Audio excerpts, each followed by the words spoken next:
Welcome to the Rabbit Hole Radio. My name is Eddie, My name is Yaoki. and we are the hosts of this podcast. In this episode, we are going to talk about languages, something that we've been wanting to talk about for a long time. In the first part of this podcast, we are going to talk about one specific minority language in China that I've been researching on. And in the second half, it's gonna be more casual. Yaoki is going to ask some questions, and we're just gonna talk about languages and some ancient languages. So stay with me and let's go. The language I've been researching is called Qiang language, spoken by the minority group Qiang people in China, in southwest China, in the Sichuan province of Pacific. Qiang is actually one of the 55 minority groups recognized by the Chinese government. How the diversity of Qiang languages can be a coin with two sides. It has the good side and it has the bad side.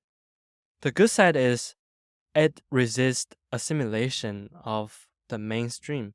So it will be seen as, because Qiang is the earliest archaeological records of Qiang people in the Sichuan province has been dated back 3,000 or 4,000 years, which is as old as Han culture. One special point about the history of the geopolitics of the region of China is that many dynasties want to unite all the minority groups or find a way to assimilate. So assimilation has been a thing throughout history in this land. And it is really impressive that Qiang can preserve its identity, cultural identity, and language identity ever since that time. Well, there are many reasons, and one of the things that I've been really dedicating myself on is the dialectal complexity, namely the complex grammarly or colloquially. So one thing that I've been really into is the evidential system in the Qiang language. And do you know about evidential system No, in I don't know languages? anything about it. Yeah, so it's basically about how there are different markers, grammar markers of informations. So there are three terms of this evidential system, namely the visual system, the inferred system, and reported marking. So do you know what it means? No. Well, it's like when you see something, it's called visual system. So when I see and say, oh, I saw a bird, this is a visual marking. That means when you are saying this sentence, you are putting this grammar marking at the end of the nouns so that people will know, oh, this is something that you saw. Namely, inferred is something you figure out. For example, today I was hungry. And the reason why I was hungry is because I didn't eat. And this is based on my empirical knowledge and my logical inference after this process. And this entire process is completely internal. And this is an inferred system. So in English, oh, we can tell this from the contents. But if I just say, oh, I didn't eat anything, we don't really know, is this something that I feel or something that I infer? This is the reason why I feel like this is not a very good example, but you can get my point. If we are speaking that scenario in Qiang language, we can tell that immediately I that see. it is something that you figure out yourself. And the one of the last marking is the reported marking, which is something that you heard from someone else. One thing in our daily life is the happening of rumors. Sometimes we just say facts that we heard from somebody else, and sometimes we figure out ourselves, and we just tell that fact to someone else. And usually this information can be distorted because we don't know context. For example, I will say, oh, he lost his phone yesterday. Is this something that I saw, or is this something that I heard, Or is it something that I figured? This is something that we cannot tell in English, but we can tell directly in Qiang language. So it's a very interesting thing, and there are a lot of languages with a similar evidential identity system. Suffix structure, this language, I would say, is one evidence that kind of showcase the complexity, dialectical complexity and diversity of the language. And in a way, it is very much different from, I can say, Chinese, and which, well, in a way, kind of resist linguistic change or evolutions. Also, at the same time, I would say the bad side of having this complexity or diversity is that it raises challenges for integration or adaptation to new knowledges. For example, it is a very unfortunate fact that China is overall a monolingual country. It's like the entire country is going through this linguistic assimilation, and Mandarin is the dominant language, meaning that everyone in the country speaks Chinese as their first languages. And including the minority groups, including me, I'm ethnically Korean, but I grew up speaking Chinese. The reason why I don't grow up speaking Korean with my family is that Chinese is considered to be the language of social mobility, or the language that you have to speak if you want to target to become elites, the class of elites, or it's the language of higher education. Although there are language policies in China to promote language diversities and minority languages, for example, for the national entrance exam to the university, if you speak minority language or you belong from a minority group, you can get actually 5 points bonus, which can make your rank maybe 5,000 ranks. At the same time, if you are receiving your education in Han Chinese and doing your exams in Han, you are receiving way more educational resources rather than a small school speaking the minority language. And the teacher might not have enough experience teaching the languages and the class materials for the entrance exam. It is really like we don't grow up speaking our minority language, at least for me. What's going on in the villages, especially in Qiang community, is that there is this dilemma. It is really hard for children to not growing up speaking Chinese and then learn Chinese after they adapt their own minority language. So there's this saying, I think there's this similar saying in America, is that in order to have a better academic achievements, you have to grow up speaking the mainstream language. In Pittaka's paper, Making Choices, Enriching Life, and they kind of adapt this bilingual education with the kid.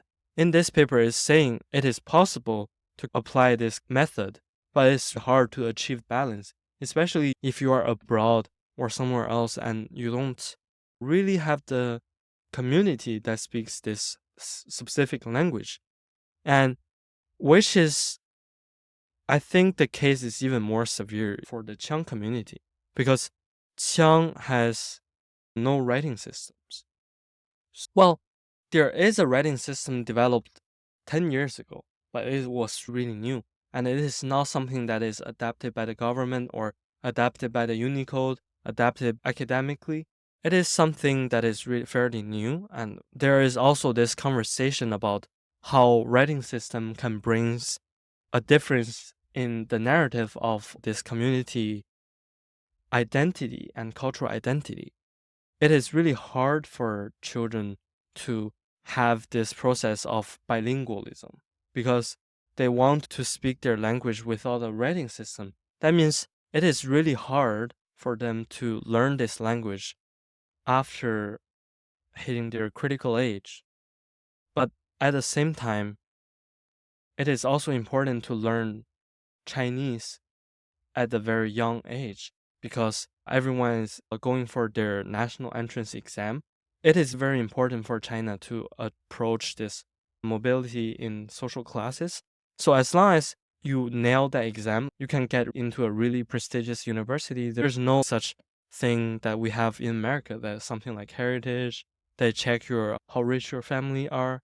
They check your extra curriculums, and which a lot of families without privileges don't have the resources to send children to have extracurriculars. So I would say it's a kind of a fair thing or social policy to promote social justice where people can achieve class movement, but at the same time, it imposes challenges for languages like Qiang or other minority languages to preserve this language, especially before the critical age of children. What language should they speak? Another thing I want to mention is that there are a lot of dialects in Qiang language, and the there's this northern Qiang, there's southern Qiang, there's different, like, every villages speak a different dialect. So the location can make a really big change. So if you are out of this specific geographical location, you are surrounded by people who speak the language, and it is really hard for you to have the grasp of the language, considering a completely different vocabulary, grammar. And I would say another thing which can be showcased as an example of the language diversity of Qiang is that the marking system. So in English, we have this 4 locational word system with at the bottom, above something, inside something, and outside something. And in Chinese, we only have above something, under something, and inside something. So this is a 3 locational verb system, word system. But in Xiang, there is only 2, like, binary system, which is inside something or outside something. But another very different thing is that the references, locational references used in Qiang language is very, very diverse.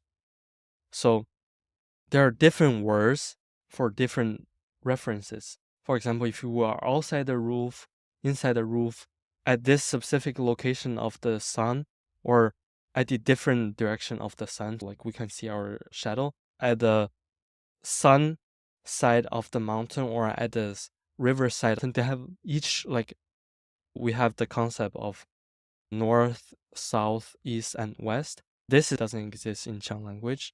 So we can see to adapt this a different, like, because languages are basically different way of thinking.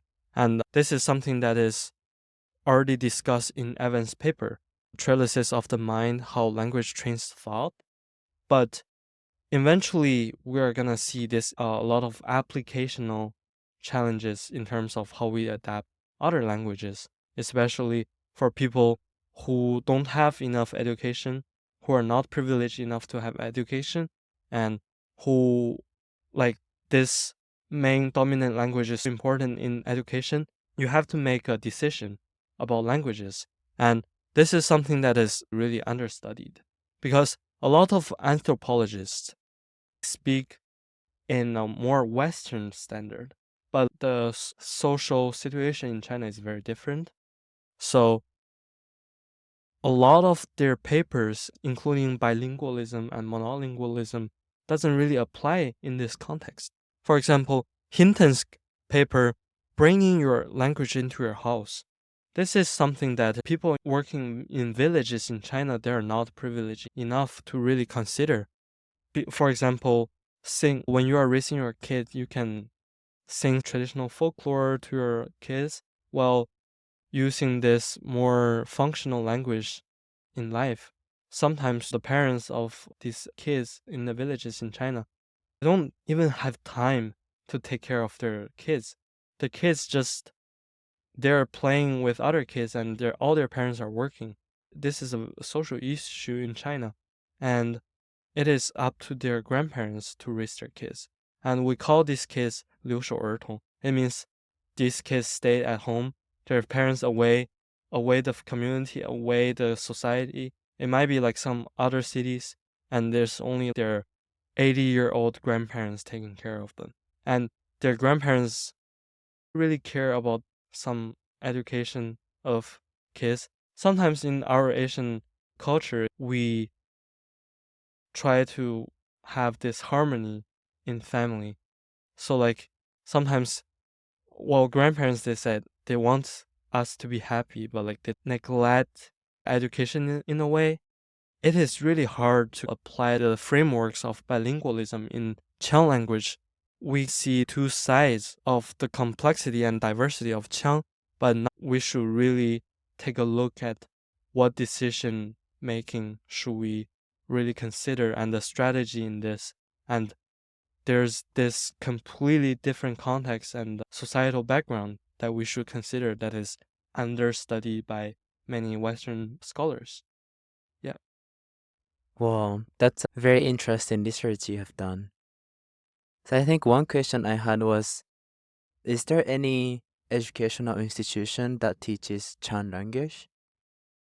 There is, but like a lot of the problem is there are also public schools that are taught in Qiang language. Oh, For example, local schools, you can find Chinese speaking schools or Qiang speaking schools. But overall, these Chinese speaking schools are more founded better. And they are like usually the ones that is funded by the government.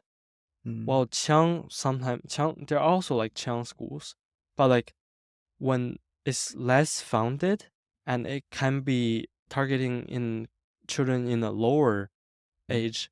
So I would say before, like for example, before middle school, you have a lot of Qiang speaking language schools. But once you get into, for example, 7th grade, you don't have these schools because of the class materials. And the schools in China, they have like a very similar class curriculum. So they don't have this for individual minority community for the middle class entrance exam and then middle school class entrance exam. And then we go into the national entrance exam. So starting from grade 7, it is really important to have this synchronized syllabus with other parts of the city or other parts of the province of the students from there. I see. So I think it was interesting to hear you talking about how the social mobilization is depending on whether or not you can speak Chinese, basically. Or it's more like if you don't speak Chinese well, you're in a way disadvantaged in society. And I don't know, I think you were saying that in negative connotation. Yeah. And I agree with that. Minority language diversity is a great thing to have. But at the same time, I was reading this paper about European countries specifically. What they're talking about was that as a society to function, it is important to have a common language which people can communicate. Yeah. Especially in Europe, it was liberal democratic countries. They need to talk, they need to converse, they need to have conversations of what they're thinking about. And that's the foundation to the country. Like, in one hand, it makes sense that people or the country or the society wants a common language which everyone in the society, in the country can discuss or communicate with. But on the other hand, it's a threat to minority languages. It's all about balance. Different locations have very different situations. It might apply to Europe, well, but I'm not sure if it applies to China. But right now, from the way it is working in China, it's kind of, we have like a lot of conversations about pros and cons about this. While in the Chinese context, it is considered a positive thing because it is a way to unite people together. But it comes to the question of language ideology. Is it a good thing or is it a bad thing? I think it's really hard to answer because everyone can communicate in this language. Everyone's voice can be understood. So there is less chance to have a marginalized voice. But at the same time, to adapt to this framework, you have to marginalize yourself Mm. to not speak whatever you speak, to kind of compress your identity. It is a damage to your own identity. So eventually, this is a dilemma question that we are talking about. And it comes to where and what we are talking about, what country we are talking about, which region we are talking about. And I think here it comes to the problem, like one common solution is bilingualism, bilingual education. You can have this lingua franca that promotes this convenience in terms of cultural exchange and economical exchange, but also there is this your identity that's preserved in your own linguistic community. But I think one example is in India, they have a really, really diverse language situation. Usually, many people in India can speak English, first of all, and they can speak the local language there. But it doesn't apply to the entire India. But we can explore this concept in specific contexts in India. Yeah. Bilingualism is interesting because in your presentation you mentioned how language is directly connected to how you think. And having bilingual abilities is kind of having two systems of thinking. We are both bilingual. You may speak more than two languages. I am bilingual. Like, the way I think about stuff changed a lot after I learned how to speak English. Yeah. And in that sense, like even bilingualism cannot preserve authentic. I mean, the word authentic itself is problematic. It's very controversial. So, yeah. But in a way, if you say it in a good way, it's integrating with the society, but it's also assimilation to the mainstream way of thinking. Yeah. That's the two sides I was like talking about. They have good side and bad side. So I found it interesting. And another question I had was, does Chan communities have specific location in China where they form a big community, kind of like territorially? There are 5 autonomous regions in China, which is the same administrative level of province in China. You have Inner Mongolia, which is dedicated for Mongolians. You have Xinjiang, which is dedicated to Uyghurs mainly, but there is smaller ethnic autonomous regions, like which is in the same level of cities and towns. Another province is Tibet, which is dedicated for Tibetans, and another one is in Guangxi, which is dedicated for the Zhuang people.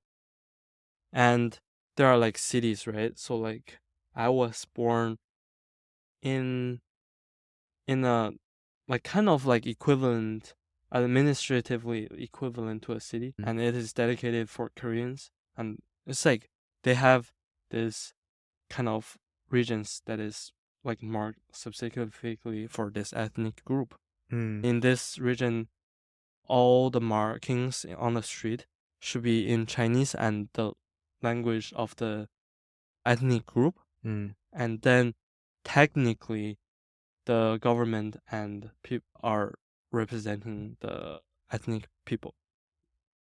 Yeah. That's interesting. To what extent do they have political autonomy? That's the controversial part. Personally, I don't know. Because in terms of political autonomy, it's like, how do you define this autonomy and how this system works? It works differently in different provinces.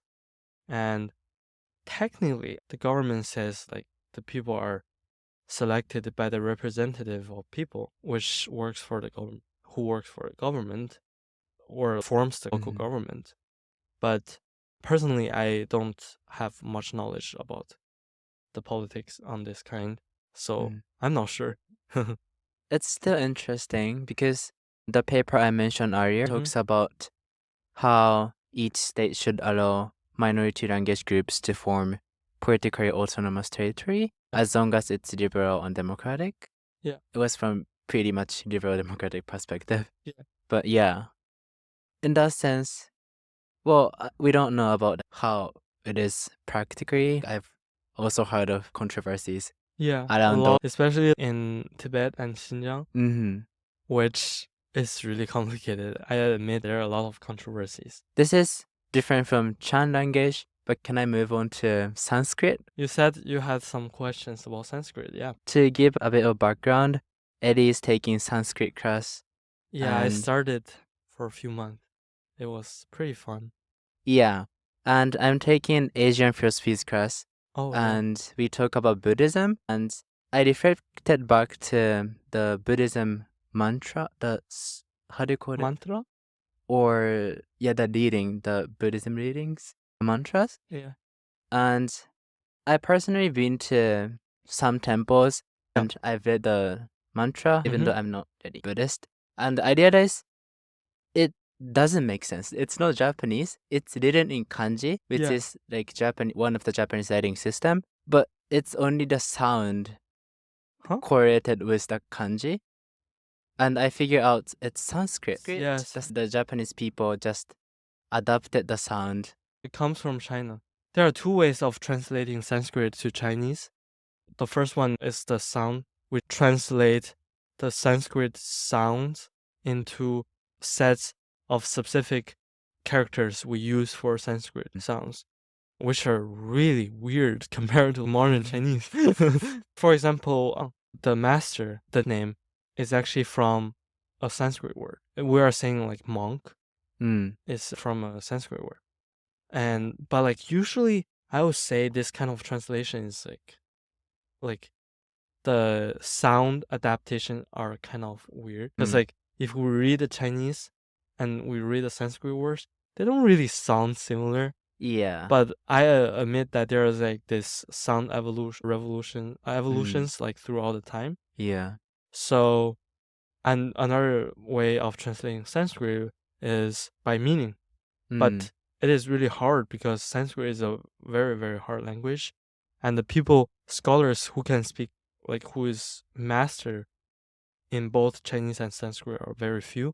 So most of the time, people translate it by sound and chant it. Yeah. And they know the meaning sometimes. It depends. But now, like, we have this, like, more communication technologies and stuff.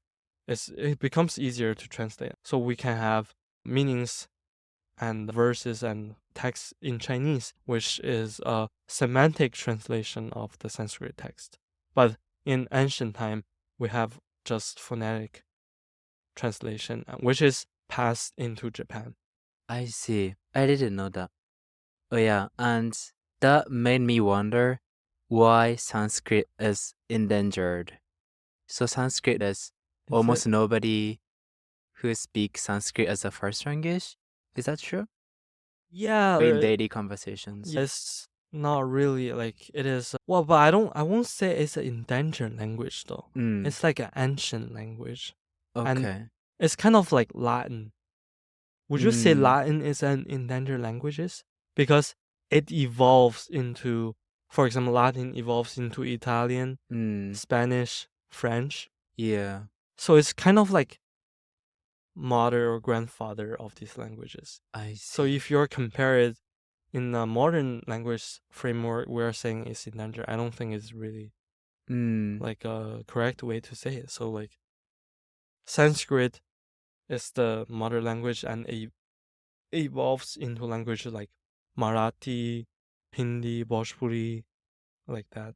So you're saying there are multiple ancient languages where various languages that exist now evolved from Sanskrit. So in that, why is that?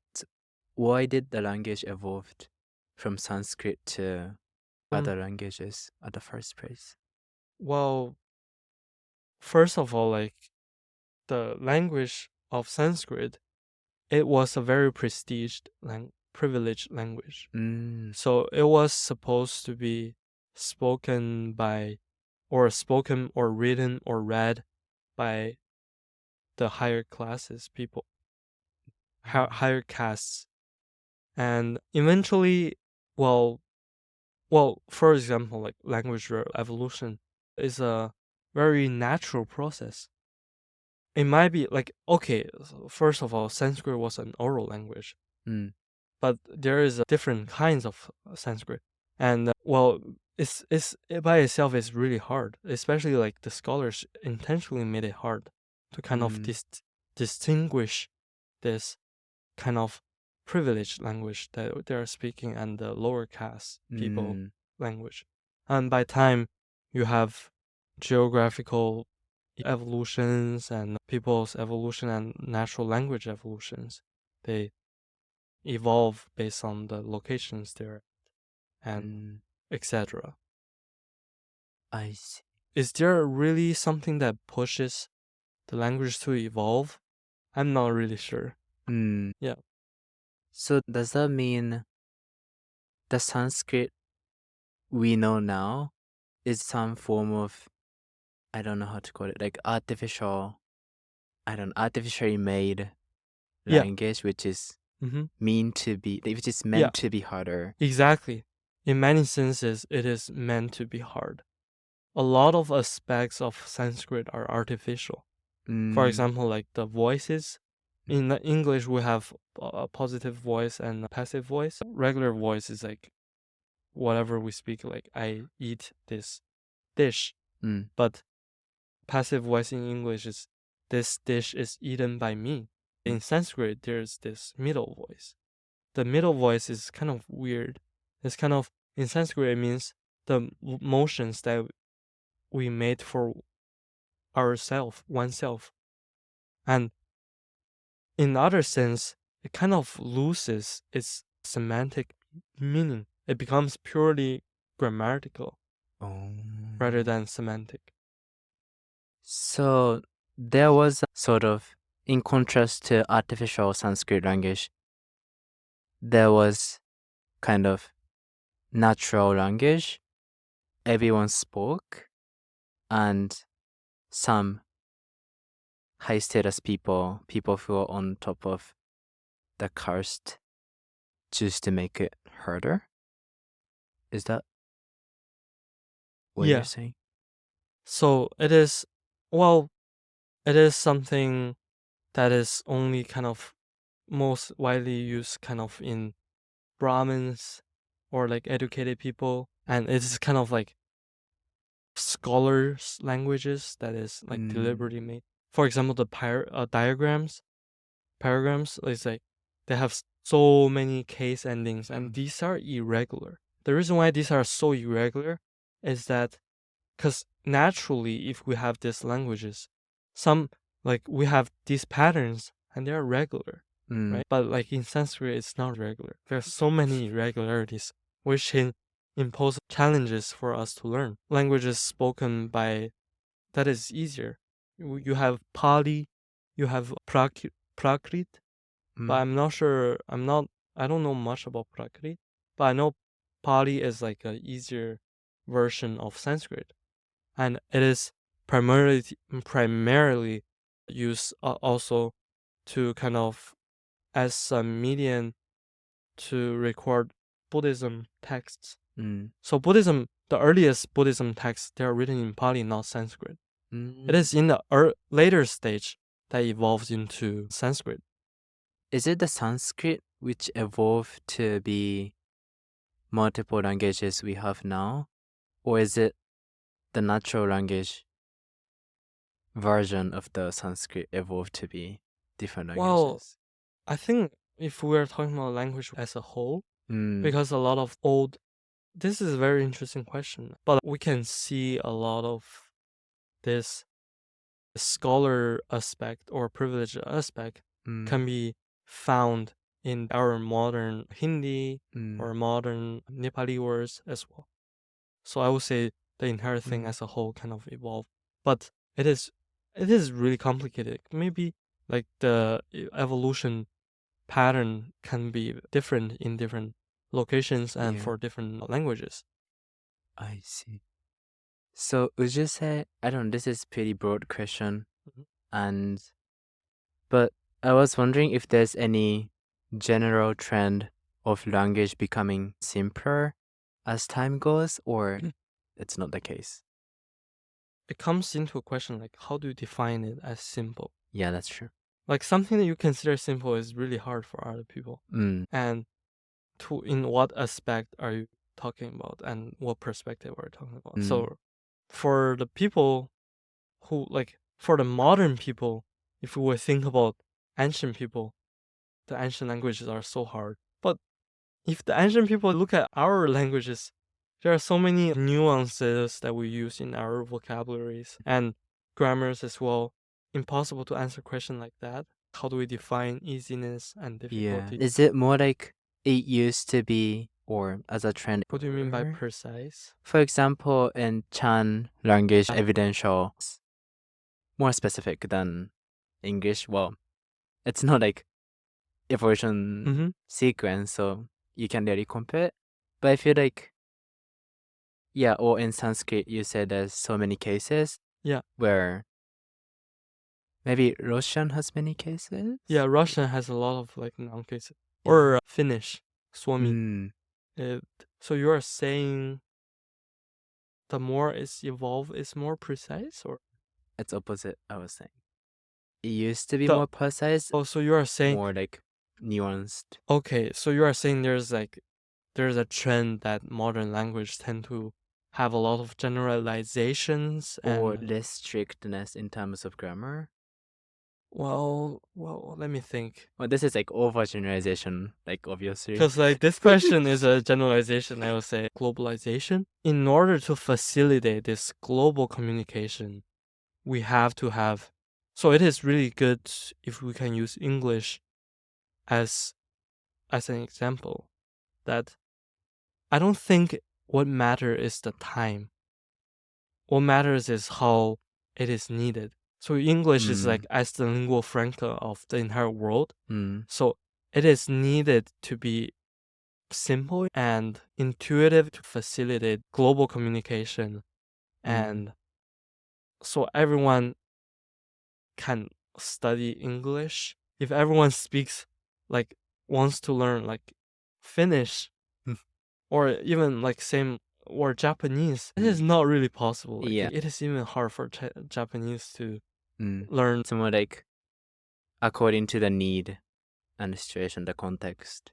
It really depends on context. I would like to know more about how democratization of the knowledge and the language evolution is related.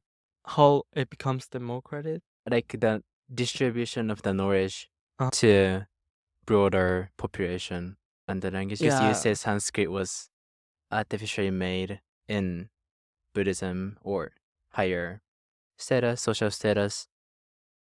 And obviously, Buddhism spread across the region. I was wondering if there's any correlation between that. I'm not sure.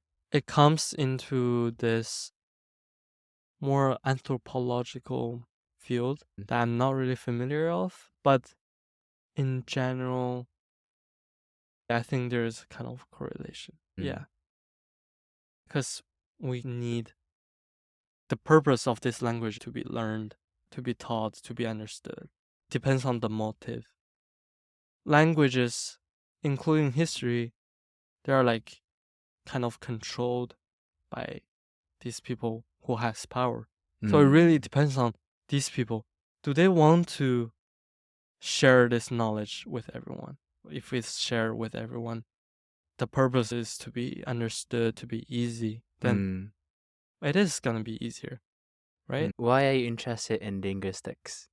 What made you become interested in those fields? That's a very random question. Well, I just like when I was a kid, I was amazed by the language diversities, and it's a gateway for me to learn new cultures and more about things. And like after when I'm 14, 15, I realized speaking more languages can help me meet more people, make more friends, and understand others better. I was amazed by the power of languages. and I was intrigued, and I also got a chance to participate in linguistic Olympiad. Oh, what is And that? so at that time I learned a lot of theories about linguistics. Mm.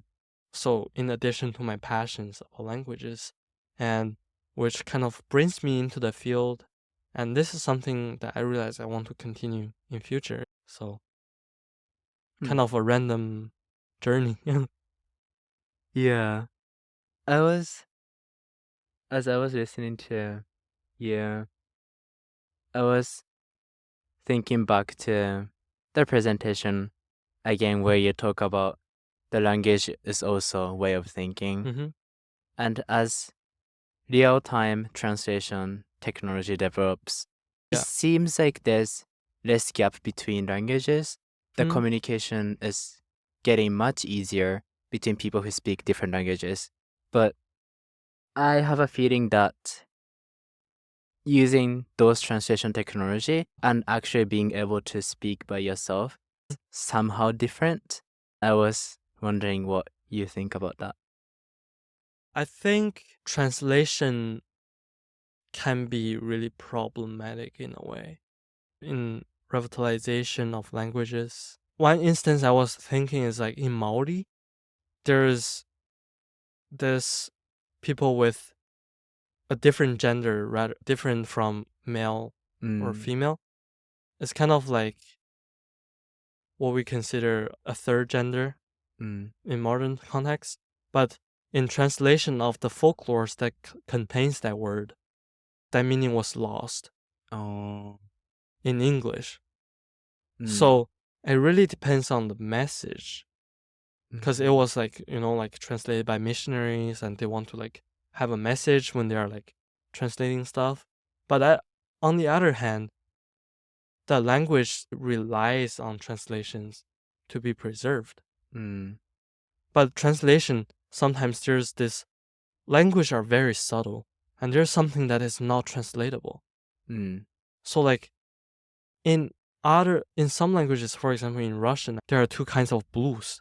Russians can recognize two blues immediately, but for mm, us it was shown by speakers who speak English, and people cannot distinguish these blues because they are like basically the same. mm. But Russian, they can understand these two words for blue because they have this cognitive awareness of the difference. Then we're saying if we're translating these words, is it really translatable? It's not Yeah. translatable. So, well, I don't think, like, although translation facilitates our life, Mm, but I'm still like kind of skeptical about the entirety of translation works. mm, hmm. Would you say translation technologies would help minority languages, preserving minority languages in the way that, for example, in the Chan language example, you're talking about how being able to speak Chinese is important in social mobilization. And if there's good enough translation technology, Yeah. maybe they can just run Chan language translator to translate their words into Chinese. So because I'm imagining that there's gonna be less context where you need those language specific words in business or public places. Do you know what I mean? It's like I feel like in public or business settings, It's more, express it in a way that it's logical or you require less specific vocabulary in your language. You know what I mean? It's like it's different from cultural talk. you're That makes sense. saying in a less cultural context, it might be useful. That's very interesting. But where do you draw the line then? I think it's the difficult part as a social unity. Having the common language is important, but if we say the translation is limited, we cannot achieve the social unity even though interest translator we can understand each other. Yeah. We don't really understand each other. One thing I was thinking about that might be a good example is education of math. Mm. because math is not really like it might be cultural in some context, but I'm not like I don't think it's very cultural in Qiang community. Yeah. So like I think if you can use this translation technology in math education of Qiang community, it'd be really helpful and benefit a lot of people. For example, one thing about the exam system in China is that it is based on people's ranking. It doesn't matter what score you get. What matters is how well you performed compared to other students in the provinces. I see. So like when I was doing my middle school thing, like only the top 200 people can be placed into this prestige high school. And so like if you have a different, for example, you have a, because our test subjects is Chinese, English, math, and like physics, chemistry. But like what's most important, one of the most important subject is Chinese. Then if you are doing this education in Qiang language, do you have a brand new syllabus? How do you compare your students with other students? People might say, oh, then you don't. Then you are not on the same playground with other kids, which is not fair. So where do we draw the line? Yeah. If we want to place them in the same playground, they are different. There are people from different background, right? So it is really difficult. I am very interested in this topic because I think people within a society should be able to talk to each other. At the same time, it seems like the minority communities or minority languages are something that continue to exist in the future. That was on the paper I was reading. The European countries expected that there's going to be less minority communities through the integration using their language, but they expected that there's going to be less difference between communities. But looking at even just the European context, the minority language still exists. It seems like there's even stronger representation of minority languages or stronger voice against the integration or trying to assimilate the culture, language into the mainstream. I simply think that having the language and cultural diversity is a great thing for society. And it's also someone's identity, so we should protect it. I'm trying to find the balance between those things. It's really hard to find a balance. I was thinking about the moral implications behind this because this is not something that can be understood or explained in utilitarian perspective because of the effort that we are putting to kind of on language revitalization is not objectively it's not by cumulative, like the good cumulative result is not as good as the outcome. It's not comparable. In this perspective, we might say it's not worth it, but it's our human nature that we need to preserve this, our difference in different society, in different cultures. This is human nature. So it's more like the ontology perspective that we are doing this. I think the cultural diversity aspect of politics it seems difficult to support the argument with perspective. One approach to tackle this problem is to what extent we recognize this as a part of our human nature. We recognize our difference as our human nature. Yeah. And because we cannot understand this in a utilitarian perspective, then we need to understand why it happens like that. And then we can, in many ways, operate or act in a utilitarian way. It's kind of funny, like in application or in applied situations, we see these combinations of two thoughts combined in ethics. Yeah. Yeah. Well, human nature discussion is also fun to do. Because as you were talking earlier, language is pretty much constructed by elites in many cases.